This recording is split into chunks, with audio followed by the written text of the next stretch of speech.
wake up from your bed, give yourself some simple joint movement running through the entire body, which we also look at it as Sukshma Vyayam. So you can do the neck movement, shoulder movements, wrist, etc. Stretch your body a little bit to get the blood circulation moving, to get the prana flowing. Few of those things can make for a good start for you go into asana, pranayam, and all of those other practices that follow. It becomes important to work on nasal cleansing. When your respiratory system is free, you're breathing better, your nasal passages are not clogged and congested. It as a result affects the way you move your body, the way you're breathing, your sense of smell is heightened, your sense of taste is heightened. Yoga therapist and coach, making yoga simple and accessible for you and for me. Our guest today on the Settle or Be Better podcast is Nishtha Bijlani, who's going to be talking to us about yoga for mental and emotional well-being. So welcome Nishtha, and over to you. Why don't you begin by telling us a little bit about your personal health and well-being story and your current work. Thank you for having me, Sakshi. So for those who are listening to me and watching me for the first time, I am Nishtha Bijlani. I am based in Mumbai and I have been on this journey of yoga for the last decade. I mean, it was not that I was always set out for yoga. I have a background of mass media events, and the whole PR marketing side. So leaving that and having to come into something like yoga was quite a switch for me as well. Something which was completely unplanned, something I would have never chosen actively, but it's just like how life got me onto it. And more than anything, what may appear to be for, people who are looking at, say, my profile or life, I know that this journey has been so personal, so transforming and so healing. When it comes to my physical health, when it comes to my mental and emotional well-being, because I feel having to adopt yoga and the study and philosophy of yoga really helped me to tap into my true inner nature that always existed. So it's just like I had to kind of reconnect to that, that very original nature that I've always had. But it's like because life hits you and things happen and you get so pulled in the outward that you forget that there is something inward, and that inward is always complete. So that was my journey of going inward. So that's how yoga really saved me, if I may say. That's beautiful. Thank you for sharing that with us. And it's really amazing to see you actually make yoga so simple and accessible for people. Because, when you think about yoga, most of us just think of asanas, right? Like we just think of the exercise. And the first one is the Surya Namaskar.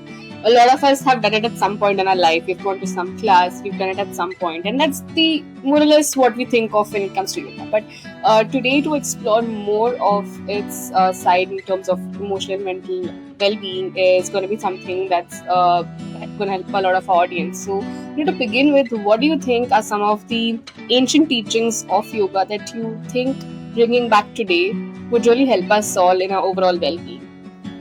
See, honestly, I say that today, the reason, your question is also coming to me is because I understand why today people are trying to find newer variations to the same thing and are looking for modern adaptations to the same thing. Is why your question is coming as to what are the ancient practices. Because if one is to practice yoga in the traditional manner, then you don't have to try and look for, what should be the ancient practices that I should bring about. If a person is to truly adopt the practice, and you will realize that it'll be way more than having to just go for a 1-hour class. It goes beyond. It's a journey of a lifetime. You slowly start adapting principles little by little in your life that as a result will, shape you as a person. But if a person is to just make a first start, the first start would be, sure, enroll yourself in a yoga class, get yourself moving with the body, because if you have never ever done anything, that would be an easier approach. But I always tell people, don't stop just at that. Don't let your journey just start and end with the bodily practices. Start then making your bodily practices, the movement aspect of it, help you to become more still. So the movement should always lead you towards stillness. So when a person is deciding to seek or step in the direction of yoga, do understand that you are choosing to move on a path of self-inquiry and you're choosing to move on a path of stillness, right? Because there's a lot that's happening around that it can feel chaotic, but that will continue. So it's up to you how you kind of re-establish the relationship with yourself and work towards self-inquiry and stillness. So that are the, I think, important takeaways when a person decides to step into the path of yoga. Right, of course. And no, that's very true. I mean, a lot of us, when we begin with yoga, we always in this rush to, understand and learn and get to a point where we master some of these amazing, beautiful asanas. And we forget that it is also an inward journey. It's not just like any other workout that you just go and, you lift weights and that's it, you're done for the day. But it's something that you bring along, carry with you the whole day. And I think this balance is very important for us to find, and this intention to have with us when we are approaching a yoga class or going for something new like that, right? So that's really well said. And today, of course, like we are online and this is a podcast, so it might be difficult to go through any of the asanas. But apart from the asanas, what other aspect of yoga philosophy is a major part of your practice, and that would you would like to share with us today in terms of our emotional well-being? So if I would say that, today the thing is, when it comes to yoga, we very easily separate yoga for the body and mindfulness for the mind. When you actually come to realize that they cannot be separated, your body and mind cannot be separated in that aspect. But because when you say yoga, yoga encompasses different verticals, one of which is asana, the other is pranayama meditation, and many such bifurcations, or rather branches. I wouldn't even call it bifurcations. But today, in a very casual way of speaking, we may say that I do yoga for my body, and I do say mindfulness, or we have come up with these very creative words, and I do a breath work, and I do meditation for the mind. But it's all one leading to another. So when we learn that we are not to separate it, but actually see it as maybe a stepping stone or a ladder, that yeah, sure, I start with the asana practice and I work with the physical body. And then when that connection is built with my physical body, even when you're doing asana, you'll realize that so much of your mental state of mind is being pulled in. You're asked to focus, you're asked to be in a state of awareness. So it's not like your mind is not being used, And in fact, I tell people who, even come to my class to make them realize about this connection, that it's not separate, that the way you approach your practice on the mat is literally reflecting the way you live your life. For example, there'll be people, maybe you attended a yoga class, and you'll see there are those who are pushing themselves on a mat, and there'll be those who will be like, nahi, yaar, I cannot do more than this. It's literally showing or highlighting how they are functioning in real life, right? It's showing that there is a person who's very competitive in nature, in life, always feels like they have something to prove. And that somehow just gets reflected on the mat. They want the teacher's attention. They want the teacher to call out and say, oh, you're very good. You're able to do this. They want that ego rush. And there are those who feel like, oh my God, look at the people around me. They're so good and I don't think I can do this. And I just like drop it here. Let the others do and I'm just good with this. So it's an attitude of kind of giving up or just constantly comparing and feeling like, okay, no, I'm not good for this. So it's literally how you live your life outside is what gets reflected on the mat. Now, if you are to understand this, can you tell me how you can separate, physical body and mental body? You cannot actually separate. It's literally showing up here on the mat. So when we understand that, and that level of awareness sets in when we are practicing with our body, then the mind kind of gets a lot more clearer, as a result of which the subtler practices start coming easy. The breath becomes steady, so you can approach pranayam. The mind, because of the breath, the mind becomes stiller. So hence you get ready or you prepare yourself towards meditation. So I feel you cannot separate one out of the two, no matter where you start from. One is leading to the other. And hence, if a person is looking at working towards their mental, like you asked me, towards their emotional and mental health, I feel even if they are starting with, because the reason I say is that yoga asana today is very approachable. It doesn't require much out of you. But if I tell a person to just go into meditation, they find it really hard.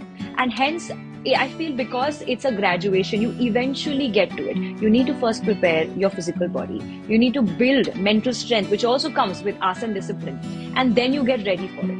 And hence, it's a good way to kind of gradually progress towards it and not separate. So when we see that there is no separation, that physical body, you cannot separate it from the emotional body. Your emotions will find its way in your body. Psychosomatic, we've heard this word as well. So they find their way into the body. And so when you're even dealing with the body, you're actually also dealing with the emotional blockages that are held up in your body. So one relates to the other. The most accessible way for a person to use yoga for their betterment of their mental and emotional health, first would be get into yoga asanas because it's simple, it's accessible. Second would be maybe you can take up a very simple study of any yoga concept.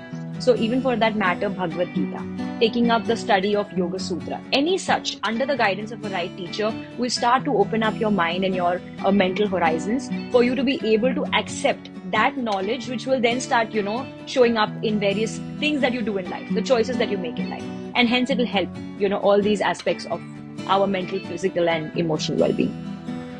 Understood. That was beautifully explained, and especially where you talk about how we are on the mat reflects on how we are in real life. I mean, that's so true, because a lot of us limit to our practice being for that 1 hour, and we feel like we're done for the day, that's it, I'm going out and I'm going to be myself. But it's very true that what we do in that 1 hour really has a major impact in how we live our life outside, and our attitude towards life, everything. And if you want to change something major over there, changing something little in this space can help us a lot, especially because it builds so much resilience for us that we don't realize over time. I mean, people who've been practicing for decades like you, I'm sure they can resonate a lot with this, right?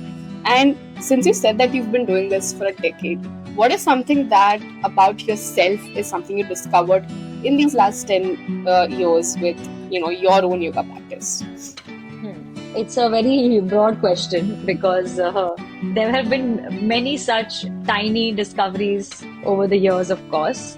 But one major shift, if I may say, that took place in my life or in me with yoga was that recognizing the need to be slow, recognizing the need to be content with where you are, rather than constantly trying to push forward and trying to constantly look back into what was. So that constant fluctuation between past and future, and recognizing that wherever, there is no truth to the past or the future. What you have is right now, the present. So that recognition, and of course it keeps happening to me even today, where I'm wanting to move forward and wanting to constantly oscillating between the past and the future, but recognizing that the only thing that you actually have right now is the present moment. And when you recognize this state of presence, you are able to be more at ease with yourself. There is a sense of calmness and there is a sense of slowness. And this slowness is important because around us, we are only looking at everybody telling you, oh, you must be so productive and you must hustle and you must do this. But slowness should not be mistaken for lack of productivity. Because if you have the ability to be slow, to be, very grounded and rooted in that moment, like how we say Dhera, for example, if you work on building that, then you're actually able to be very productive, because then your mind is not pulling you here or there. You're able to be right here and act upon what is. And this state of what is nothing but the state of yoga. And so this has been my biggest understanding of the subject of yoga, so to say, and how I started to see that shift in my life. I don't need to be anywhere, everywhere, but here.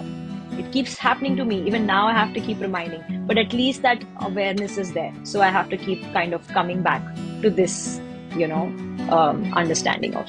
It's really amazing learning, because it's true, we have today glamorized the hustle culture. I mean, every single time we're doing something, we want to be doing something else. We want to be somewhere else. And even when we're eating, we're not eating. When we're walking, we're not walking. There's always something else going on. And to find this stability and to find a way to be present in the here and the now is so tough. I mean, a lot of people live years in and out without having this grounding feeling and this presence that you're talking about, and it's beautiful. I'm sure that if we have this intention, we can definitely achieve it through our own yoga practices. So thank you for sharing that. And talking about stress and anxiety, since this is such a major trouble today, people especially who work in corporates, and that's major of our audience, right? So a lot of them have so much trouble dealing with this, and probably they don't have the time, or they don't take out the time for themselves. And when we say that you should do yoga, for them it's like, oh my god, do I need to really take out 1 hour? I mean, how am I going to manage my schedule? It's very overwhelming to think about, okay, I'm going to start a yoga class since next week. But what would you say are some easy things that they can do under 15 minutes every single day that would help them manage the stress and anxiety much better? So Yeah, I see, because this question comes up quite often. But the day we realize what is it that we want to prioritize, we want to take care of our health, but we don't want to give it the time. And we say, okay, I'll give only 15 minutes. Now, even if you do decide to set out 15 minutes, we know that because we've reduced the value of something that is supposed to help us, our health, to 15 minutes, that 15-minute will also be done in a manner which is just like for the sake of it, honestly. A person, if they do set out 1 hour, then they will probably cut it down somewhere to 45 minutes on some days or 30 minutes on some days. Are you able to hear me, Sakshi? Yeah, I'm coming through, right? Yeah. Yeah, so I feel that even though, yeah, sure, we are living busy lives and we only want to do something for our health for 15 minutes, but when we decide to prioritize our health over other things, then at least for the 15 minutes should gradually increase to 30 minutes and so on. Today we have a lot of guided apps. Okay, like because we have given into this need, right, that oh, we are always short on time, so let us dumb it down for people. All right, so there are a lot of apps which are giving you the options of doing things guided. Just plug into your ears, okay, guided meditation. And I won't say it doesn't help, it surely can help. At least it helps you to take away your mind from 10,000 thoughts and put it onto maybe fewer thoughts, at least for that given duration, where you have those 5 minute meditation, audio meditation tracks. So yeah, sure, it's a good way to kind of distract yourself from the outside and bring yourself into something else to make you feel like you are doing something productive, but it will only work till that extent. If we really want to move forward, then we need to probably prioritize, commit ourselves to something a little bit larger than that. So initially, yes, guided meditations and those audio apps can help.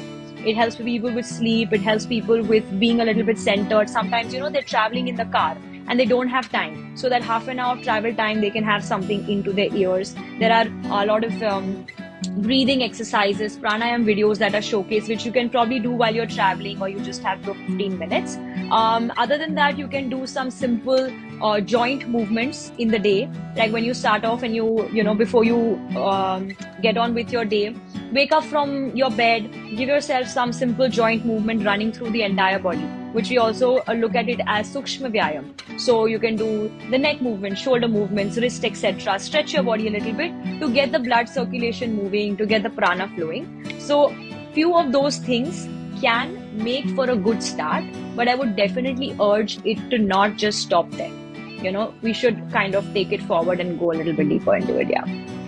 Absolutely. That makes so much sense. And it's true. I mean, I love the way you're talking about yoga and philosophy right now, because you really, I can really feel like you're this teacher in charge right now, because the way you're talking about it's very true. I mean, there's so many practitioners out there who would say that, yeah, okay, like do half an hour, do 15 minutes, do whatever time you get. I mean, it's flexible. Today you can really adapt to yoga around your modern lifestyle, and you can, change things the way you want it to. You can alter things the way you want it to. But it's true. I mean, it really demands discipline. It demands for you to show up, and it demands for you to grow through it, right? I mean, it's not like, okay, I'm going to the gym, I'm doing legs, and I'm going to do these 3 exercises for the next 3 months. But like you said, we need to find ways to improve on our time, on the intention, and on the energy we're giving it. Only then we can really grow through it, right? So that's beautifully put, and I hope that we can find this discipline and respect the process a lot more, and give ourselves that time to grow in it eventually. Otherwise, it's like you said, just a thing that we have to do. They probably will do for a couple of months, for 15 minutes, and then it just disappears from your routine. It's not there anymore, even those 15 minutes, right? So that is very true. Thank you for sharing that with us. And lastly, I'm sure a lot of audience can relate to this. Me, myself, I mean, we've seen so much of this virals and infections in the last 2-3 months, specifically all around us. People having so many of these allergies, trouble breathing, and which has been going on for like 2-3 months. I mean, me specifically also, with my family, my friends, and it's just coming and going in, and it's a big trouble. It's really bothering a lot of us with our work, and it just doesn't stop. I mean, we've gone to doctors, we've had medications, but it just keeps coming back. What is your take on this, and how can we sort of address this? Is there something you specifically do yourself when you find yourself catching an infection, or an allergy, or anyone who comes to you with a recurring, allergy, to work on their respiratory health? What is it that you can do that is simple to do every single day, and it really has a major impact that we don't have to, in the end, go towards medication? So, when we talk about, say, respiratory health is what you're speaking about right now, and the constant Yeah. infections and flus. So, in yogic practice, there's something known as yogic kriyas. Kriyas, which are cleansing practices. They're called shat karmas or shat kriyas. One of which there are about 6 of them. One of which is neti, and specifically neti that I'm talking about is jala neti. So, which is basically nasal cleansing with salt water, saline warm salt water, and there are steps to it, how it should be done safely, etc. Now, this is a practice which is very helpful. So, initially, when a person really is practicing traditionally, when I was also in my yoga training into the yoga schools and all, we would have this as a very initial part of our, yoga learning, because it is the foundation you set. So, it's like you have to, before you do anything, you need to clean up. And only on a clean surface can you build. Just like at home, we want to first have everything clean. We start our day with our shower, etc. So you want to begin with the cleanliness aspect, right? So even before you go into asana, pranayam, and all of those other practices that follow, it becomes important to work on nasal cleansing, so that when your respiratory system is free, you're breathing better, your nasal passages are not clogged and congested. It, as a result, affects the way you move your body, the way you're breathing. Your sense of smell is heightened, your sense of taste is heightened. When your breath is steady, your mind is steady. It affects your digestion as well, because sense of taste and smell are heightened. As a result, your gut enzymes are released better, so your digestion is enhanced as well. So it starts affecting every other aspect. When you're breathing better, you're sleeping better, because then your snoring is taken care of. Then your migraine and sinus issues are taken care of when your respiratory system is clean. So you realize that something as simple as just that can take care of various aspects, and your allergic reactions reduce, your tendency to get cold and cough, flu reduces a lot. So there are such similar, like Jal Neti is one, and there are some more practices even from Ayurveda, which is Nasya, etc., which are very helpful for a person to maintain, like a preventive practice, to maintain their overall well-being. Like if you're just simply starting with respiration and nasal cleansing, it has its effect on everything else, but it should not be looked at as that, okay, now I have got a cold or I have an allergy and I should do it I take it like a medicine, because it's a preventive practice. So it's something you do over a period of time. So you slow down the reoccurrences. It cannot be working like a medicine. That being said, if somebody really requires medical condition, because it's very common that people mistake or think that yoga is coming as a substitute for medication or professional help, because where that is needed, it is needed, and this can come in to maintain your overall well-being. Something you do as a practice, not to be like, I want to do this only because I want to get rid of this problem. You do it to do it, and then you are only going to be surprised to see all sorts of benefits, more than what you asked for. But that's the only issue, that I never wanted to come across that this versus this, or this better than this. There are people who have more severe chronic acute conditions, and then they have to attend to it medically where required. And when we look at yoga practice and all of it, the components of it, it should be done as a part of your life, not to, very just to derive specific health benefits. And when we take this up, right, then you don't even have to think that, okay, should I not visit a doctor, whatever. It's not true. Of course, as a yoga teacher, I can also fall sick. It's just that I may have certain tools to kind of make better choices in my life. That's about it. So if we see it that way, then it is not about comparison. But yeah, some things like Jal Neti, there are certain kriyas like Kapal Bhati, Bhastrika, Nasya, which are very helpful in this aspect, as to what you asked. Understood. Of course, I mean, when we fall sick, the first thing we want is to get better. And the next thing we think about is, I am going to take better care of myself after I get better. And I just don't want to be in this. Yeah. Hello? Yes. Yeah. Right. Yeah. So, absolutely, this can be used for a preventive health for sure. I mean, every time you think about, I don't want to fall sick the next time, I don't want it to, hamper my work and my routine right now, I think this is something that we can take with us from this episode today. And educate ourselves more about it with our nearest yoga teacher and whomever we can find, and with the right guidance. I think this is something we can definitely work on, because today working on your nasal health is so important, and it's quite neglected, because once you have trouble breathing, you have these allergies, it gets quite tough to sort of get back to routine and even do your best in that 1 hour of whatever, right? So that makes so much sense. Thank you for sharing that, and that brings us to the end of today's episode. As we conclude, do you have any last messages or thoughts to leave us with? Um, is there something you want to specifically ask me so I can elaborate on that?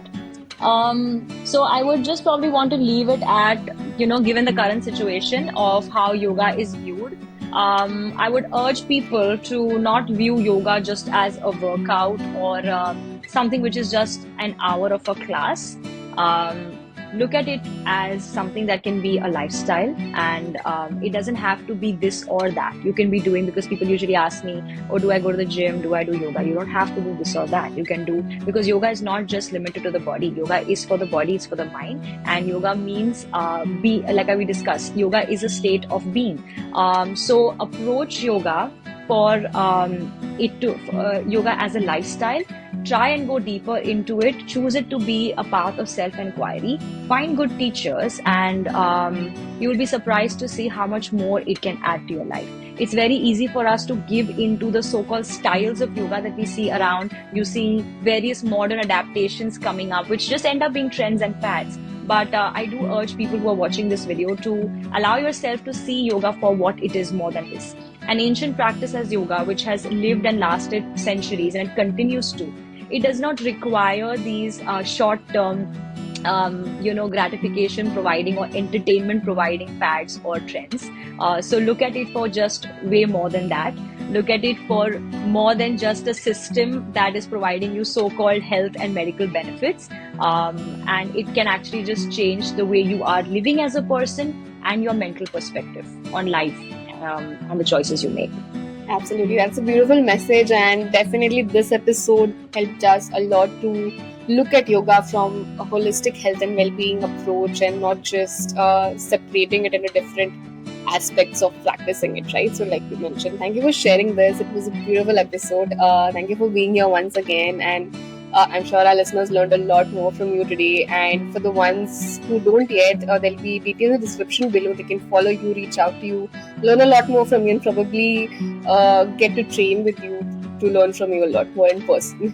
Thank you so much. Thank you for having me, Sakshi. Lovely chatting with you. That's it for today's episode. I'm Sakshi Pawar, and I'll be your host for the Settle or Be Better podcast. So stay tuned, I'll bring more inspiring stories to you.